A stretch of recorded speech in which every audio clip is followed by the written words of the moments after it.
군중 사이에 끼어 있던 한 여인이 조용히 사람들 사이에서 예수님의 옷자락을 만졌습니다. 그때 기적이 일어났습니다. 12년 동안 혈루병으로 고통을 당했는데 그 순간 그녀의 몸에서 혈루의 근원이 마른 것입니다.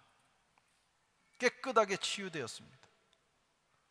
지난주에 말씀드린 야이로의 딸은 주님께서 직접 손을 잡으시고 말씀으로 터치하셨다면, 오늘 이 혈루병으로 고통당하던 여인은 본인이 직접 주님의 몸을 만짐으로 치유의 역사를 경험했습니다. 오늘 이 말씀을 한번 살펴볼 때 우리 주님께서 저와 여러분에게도 이런 역사를 베풀어 주시기를 축원합니다. 먼저 이 여인의 형편을 한번 살펴볼 필요가 있습니다. 26절에 보면 많은 의원에게 많은 괴로움을 받았고 있던 것도 다 허비하였으되 아무 효험이 없고 도리어 더 중하여졌다. 읽기에 아주 부담스러운 단어들이 계속됩니다. 많은 의원에게 많은 괴로움을 받았고 있는 것도 다 허비하였고 아무 효험도 없고 더 중해졌다. 참으로 고통스러운 인생입니다. 그런데 그가 주님을 만남으로 인생의 문제가 해결된 거예요. 우리말로 팔자가 고쳐진 것입니다. 혈루증이라고 하는 것은 지속적으로 자기 몸에서 피가 빠져나가는 현상을 말하는 병입니다. 율법에 의하면 부정한 여인이에요. 그래서 성전에 들어갈 수조차도 없습니다. 그것도 12년 동안 이 병을 앓았어요. 얼마나 고통스러웠겠습니까? 우리말에도 피가 마르는 고통이다, 그런 말을 해요. 피가 마르는 고통. 몸에서 피가 빠져나간다는 것이, 피가 부족하다는 것이 얼마나 큰 일이면 사람이 근심, 걱정, 고통을 당할 때 피가 마르는 고통이다, 이렇게 표현을 했겠습니까? 빈혈, 두통, 신경통, 영양실조, 수많은 합병증이 이 여인을 누르고 있었을 것입니다. 치료해 보려고 백방으로 다녔습니다. 너무 괴로우니까, 이 병을 가지고는 살 수 없으니까 자기의 재산이 다 허비되는 걸 알면서도 이 의사 저 의사를 찾아다녔지만 결론은 병이 더 악화된 거예요. 오늘날에도 치료되지 않는 병이 많이 있다고 합니다. 의사들의 오진도 많다고 그래요. 미국과 같은 의료 선진국, 프랑스도 그렇고 우리 한국도 이제 의료 선진국이 됐지만 병원에서 오진율이 한 30% 된다고 그래요. 그게 문제입니다. 또 진단을 했어도 다 고침을 받느냐? 그렇지를 못합니다. 전문가들에 의하면 의사가 고칠 수 있는 병이 10%,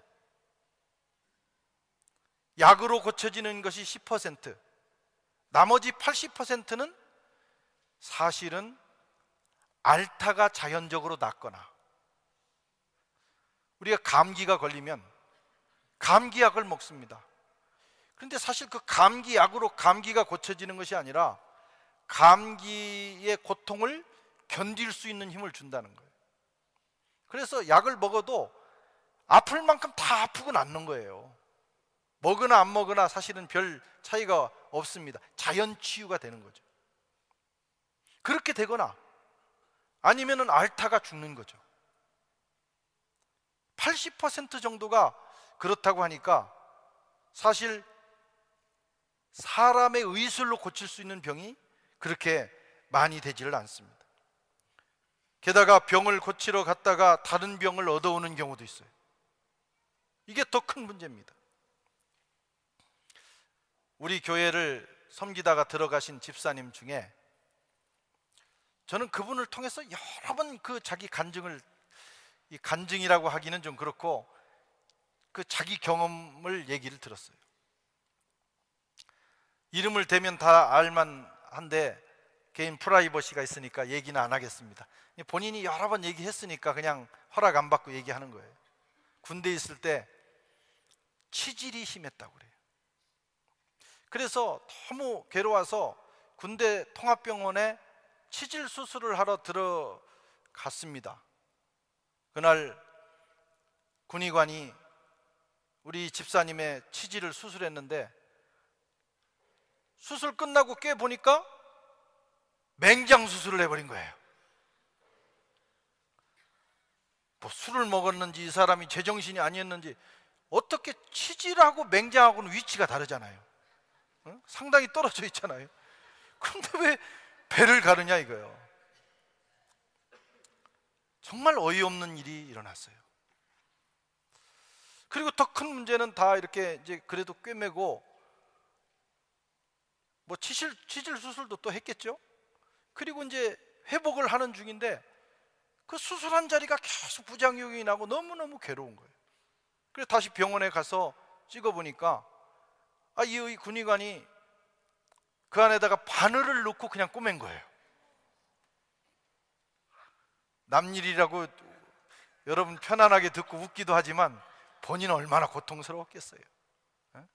죄 없는 맹장만 떼어내고 거기다가 바늘까지 들어가요. 그래서 다시 수술을 했다. 그 얘기를 들으면서 웃기도 하고 눈물도 나고 하여튼 그런 시간들을 저도 여러 번 가졌는데, 여러분 이 병원에서 이런 일도 있을 수 있다는 거예요. 또 치료하러 갔다가 수혈을 잘못 받아서 어려움을 당하는 경우도 있어요. 지금은 의료 기술이 최첨단을 달리고 있습니다. 그런데 지금도 이런 문제가 있다면 2000년 전 예수님 당시에 의료 기술이라고 하는 건 거의 바닥이었다고 보시면 돼요. 그냥 이가 아프면 그냥 썩어서 빠질 때까지 기다리거나 아니면 오늘날로 말하면 벤치 같은 걸로 그냥 뽑아야 되는 거예요. 그런 시절. 세상에 좋다는 의원들 다 찾아다녔는데 괴로움만 당했다고 하는 얘기를 충분히 이해가 됩니다.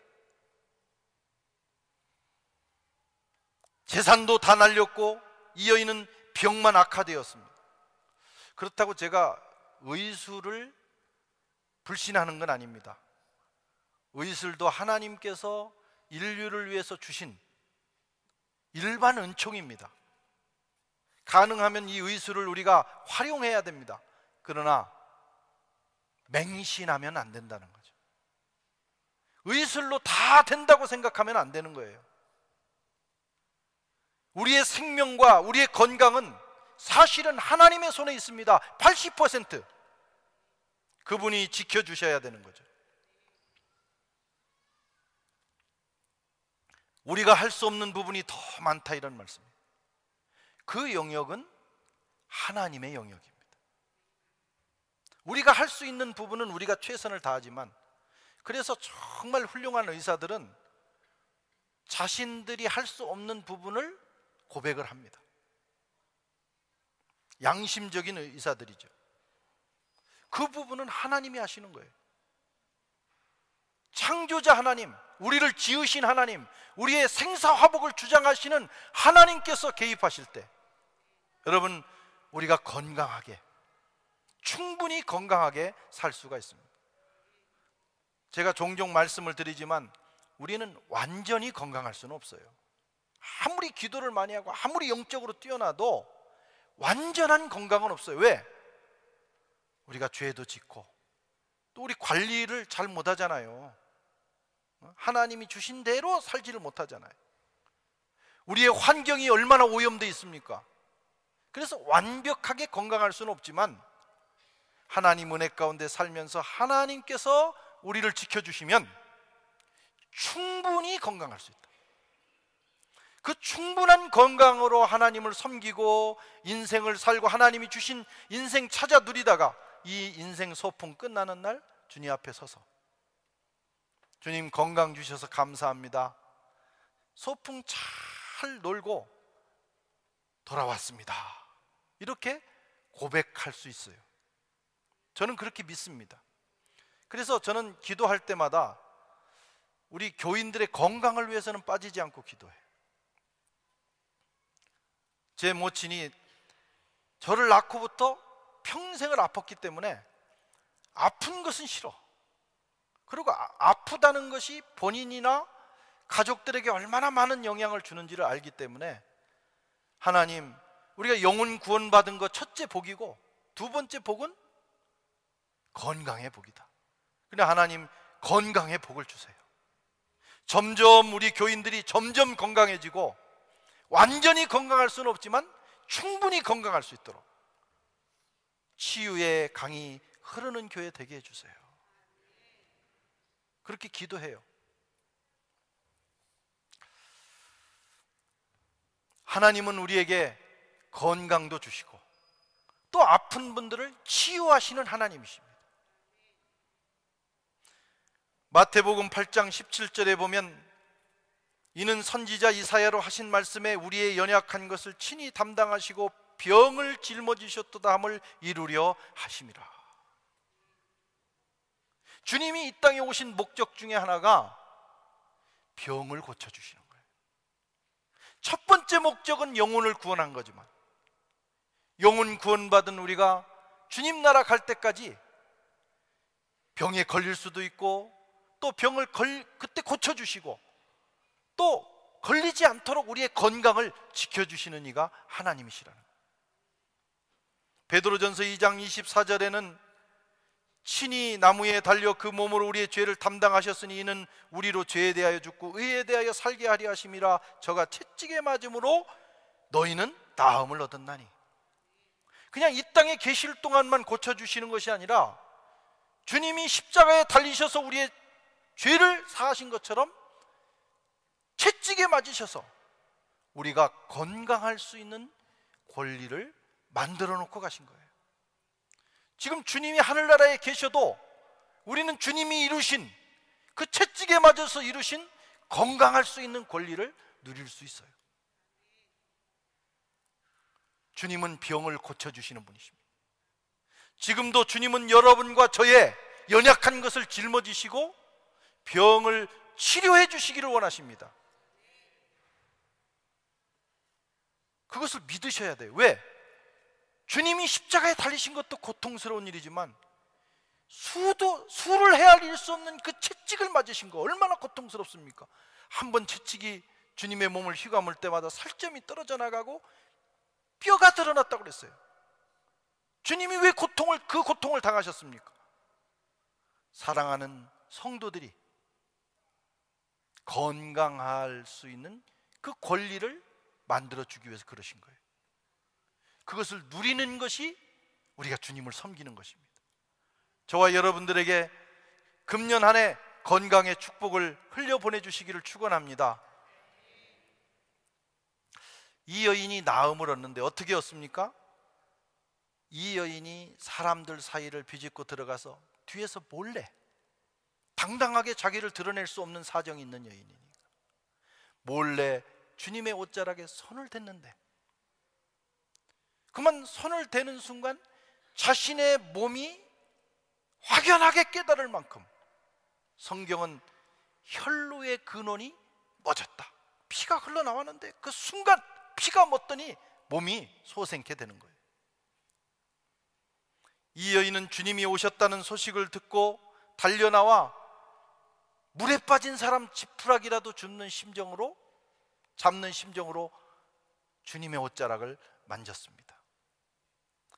27절 8절에 보면 예수의 소문을 듣고 무리 가운데 섞여 뒤로 와서 그의 옷에 손을 대니 이는 내가 그의 손에만 옷을 대어도 구원을 얻으리라 함일러라. 개역 성경에는 구원을 얻으리라 생각함일러라 이렇게 기록되어 있어요. 그 여인이 와서 그 생각을 가지고 와서 만진 겁니다. 그때 영적 터치가 이루어진 거예요. 12년 동안 지긋지긋하게 따라다니던 한순간도 멈추지 않던 그 혈루병이 순간에 깨끗해졌습니다. 옷자락만 만져도 병이 나을 것이라는 생각, 그런 생각이 중요합니다. 그 생각이 발전되면 믿음이고, 그 생각이 발전돼서 그 믿음으로 움직이면 기적이 일어나는 거예요. 미라클이 일어나는 거예요. 주님은 그것을 믿음으로 보셨어요. 여러분, 믿음이라는 것이 별거 아닙니다. 믿습니다 그러면 믿음이냐? 많은 사람들이 자꾸 믿습니다 믿습니다, 그런데 가만히 보면 안 믿어져서 자꾸 큰 소리로 하는 거예요. 믿음이 뭐냐면 생각이에요. 내가 주님의 옷자락을 만지면 나을 것 같다는 생각이 들어왔을 때, 그 생각을 붙들고 발전시키면 그것이 믿음이고요. 여러분, 그 믿음을 통해서 미라클이 일어납니다.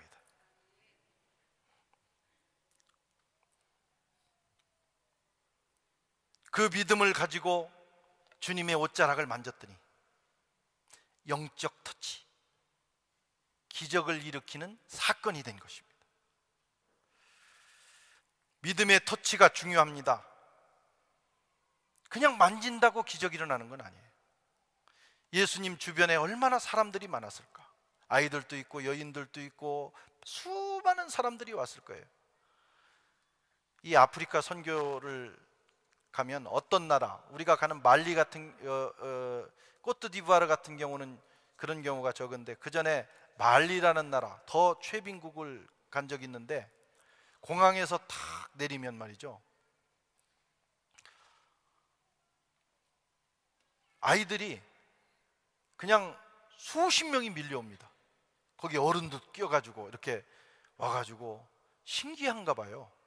나는 사실 백인이 아닌데 백인처럼 생각을 하는 건지 하여튼 뭐 신기한지 와가지고 몸도 만지고 얼굴도 만지고 또 이런 데에서 이렇게 빼가기도 하고 뭐 하여튼 뭐 가방도 들어준다고 하고 그냥 바글바글 합니다. 터치가 막 계속 일어나는 거예요. 제가 그걸 보면서 그 예수님 당시에 수천 명이 그 모였을 때 어린아이들도 모였으니까 얼마나 와서 예수님을 만지고 그런 터치가 이루어졌겠어요.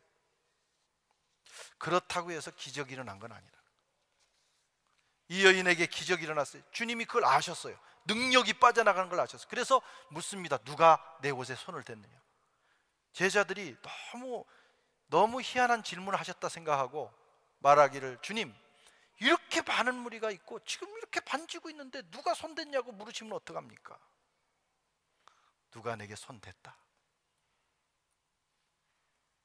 이 여인이 깨닫고 엎드렸어요. 접니다.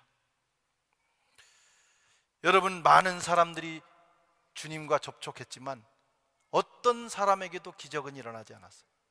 이 여인에게만 기적이 일어났어요. 왜냐하면 이 여인은 믿음으로 만졌기 때문에, 옷자락을 만지면 나음을 얻을까 생각한 것이죠. 오늘 우리가 그 생각을 가지고, 그 믿음을 가지고 주님 앞에 나가면 주님의 살아계신 역사가 흘러 들어옵니다. 그렇지 않고 그냥 만지면 기적이 일어난다 생각하면 그건 미신이에요. 우리는 미신과 신앙 사이에 서 있어요. 신약 시대에도 사도들이 병을 고치고 그림자만 지나가도 낫고, 또 사도의 손수건을 얹었더니 병이 낫다. 그래가지고 지금도 뭐 손수건 가지고 다니면서 얻는 사람들도 있습니다. 그렇다고 기적이 일어나는 건 아니에요. 그건 미신이에요. 믿음이 기적을 일으킵니다. 사무엘상 4장에 보면 이스라엘과 블레셋의 전쟁이 일어나요. 한판 붙었는데 이스라엘 군대 4,000명이 죽습니다. 큰일 났어요. 그래서 회의를 한 결과 장로들이 꾀를 내기를 실로에 있는 여호와의 법궤를 가지고 나가면 이길 것이다. 실제로 법궤가 들어오니까 사기가 충천하고 블레셋 진영에서는 법궤가 들어왔다는 소식을 듣고 우리말로 쫄았습니다. 화로다. 여호와의 법궤가 저 진영에 있다. 그래도 한판 붙었어요. 어떻게 됐습니까? 이스라엘 병사들 3만 명이 죽고 대패했어요. 그동안 그렇게 능력 있던 여호와의 법궤가 효력을 내지 않았어요. 왜? 이스라엘 백성들은 이 법궤를 믿은 것입니다.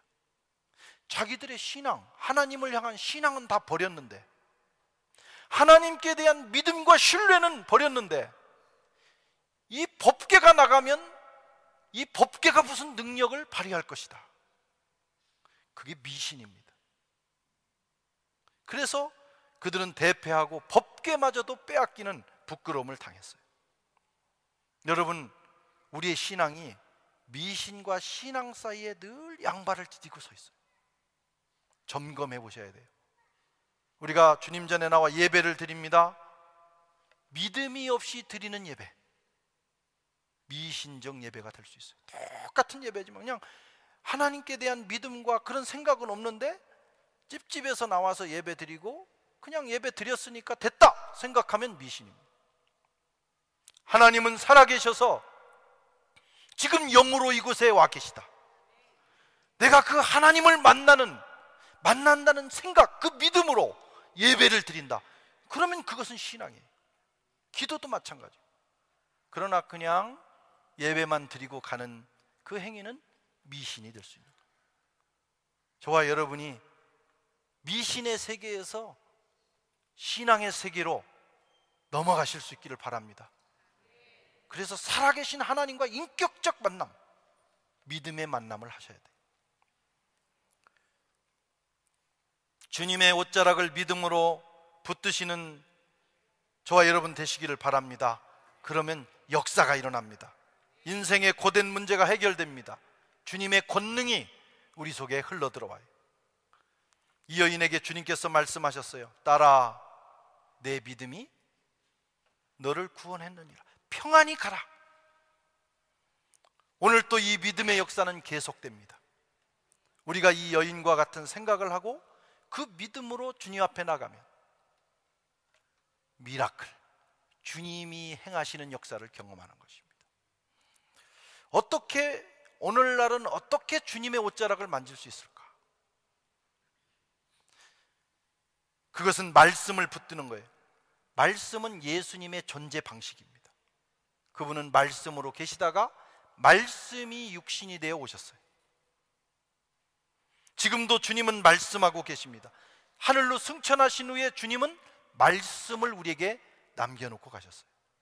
그래서 저와 여러분들이 믿음을 가지고 주님의 옷자락을 만진다는 것은 말씀을 읽고 묵상하고 그 말씀을 실천하는 거예요. 그러면 2000년 전에 주님을 만났던 사람들과 똑같은 역사를 우리는 경험하게 됩니다. 말씀을 부지런히 읽고 가까이 하시기를 바랍니다. 이게 우리 기독교 신앙의 핵심입니다.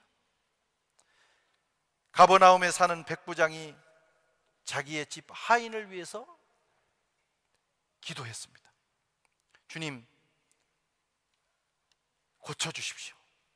그때 주님께서 그래 가자 그랬더니 이 사람이 하는 말이, 아니 저희 집에까지는 오시지 마시고, 바쁘신데 이렇게 일이 많으신데 오시지 마시고 말씀으로만 해주십시오. 왜냐하면 저에게도 제 수하에도 아래 사람들이 있는데 말만 해도 그들이 움직입니다. 주님이 말씀만 하셔도 고침을 받을 것입니다.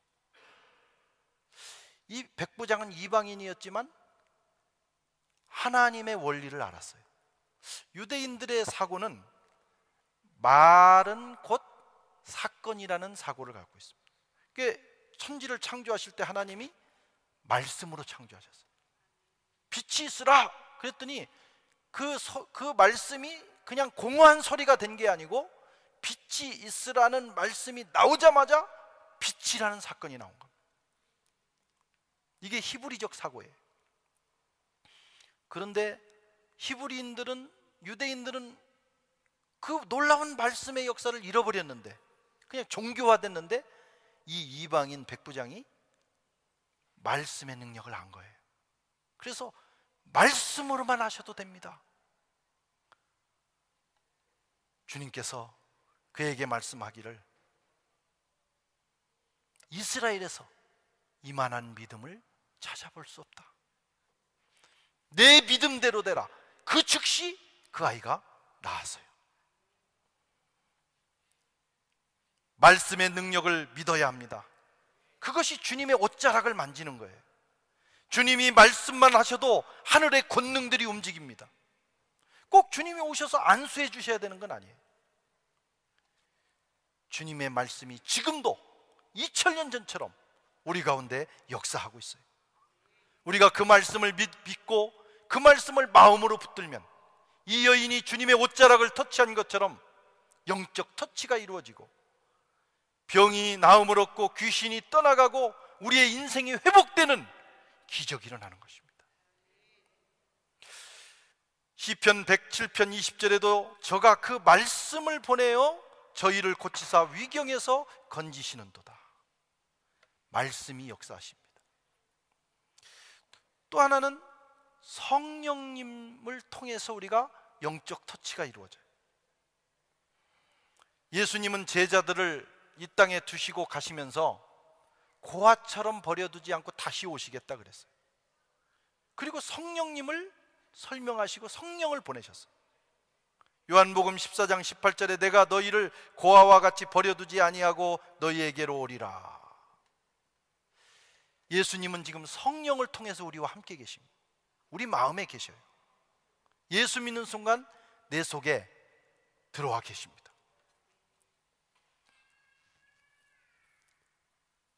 우리가 어떻게 주님의 옷자락에 손을 댈 수 있느냐? 내 안에 계신 성령님을 의지하는 것입니다. 성령과 친밀한 교제를 해야 돼요. 그분과 하루를 함께 시작하고 대화하고 또 말씀을 드리고 또 그분이 내게 세미하게 하시는 음성에 귀 기울이는 훈련을 하면서 우리가 주님과의 영적 터치가 이루어집니다. 그때 성령의 기름 부음이 임하고 우리 몸에 건강의 축복이 임하고 지혜도 들어오고 귀신은 떠나가고 사망의 그림자도 떠나고. 성령은 생명의 법입니다. 성령의 터치가 계속 내 안에 있으면 생명의 법, 생명의 원리가 내 속에서 작동을 하는 거예요. 그러면서 점점 우리가 육체는 때가 되면 늙어서 이제 없어지겠지만은 그래도 충분히 건강할 수 있는 능력이 내 속에서 나오고 뿐만 아니라 우리 마음에 생명의 역사가 일어나는 거예요. 우리의 신앙생활은 인격 수양을 하는 종교 생활이 아닙니다. 인격 수양, 우리가 영적으로 변화되고 예수님의 인격을 닮아가는 것도 신앙생활의 한 부분이에요. 그러나 그것만은 아니라는 거예요. 그건 일반 종교에서도 하는 겁니다. 우리는 그것과 더불어 날마다 살아계신 주님과 영적 교제를 하는 거예요. 그리고 2000년 전에 주님이 이 땅에 계실 때 있었던 그 역사를 오늘 지금 여기서 경험하는 거예요. 그것이 우리의 신앙생활이에요. 그래서 우리가 영적 생활을 하는 가운데 하늘의 생명이 임하고 치유의 능력이 임하는 것입니다. 과거의 역사를 회상하는, 박물관에 가서 과거의 역사를 보듯이 우리가 성경에서 성경을 마치 박물관처럼 생각하면서 과거의 역사를 회상하는 화석화된 신앙이 아니라 지금 여기서 하나님의 나라가 이루어지고 있다. 지금 바로 여기서 2000년 전의 역사가 재현되고 있다. 그것을 믿고 신앙하는 것이 우리의 영적 생활입니다. 이 시간 믿음으로 주님의 말씀을 붙드셔서 주님의 역사가 있기를 축원합니다. 이 시간 믿음으로 성령님과 교제하셔서 2000년 전 마가의 다락방에 임하셔서 사도들을 이끄셨던 그 성령의 거룩한 역사가, 그 능력의 역사가 저와 여러분, 우리 가정, 그리고 우리 교회에 넘치게 되기를 주의 이름으로 축원합니다.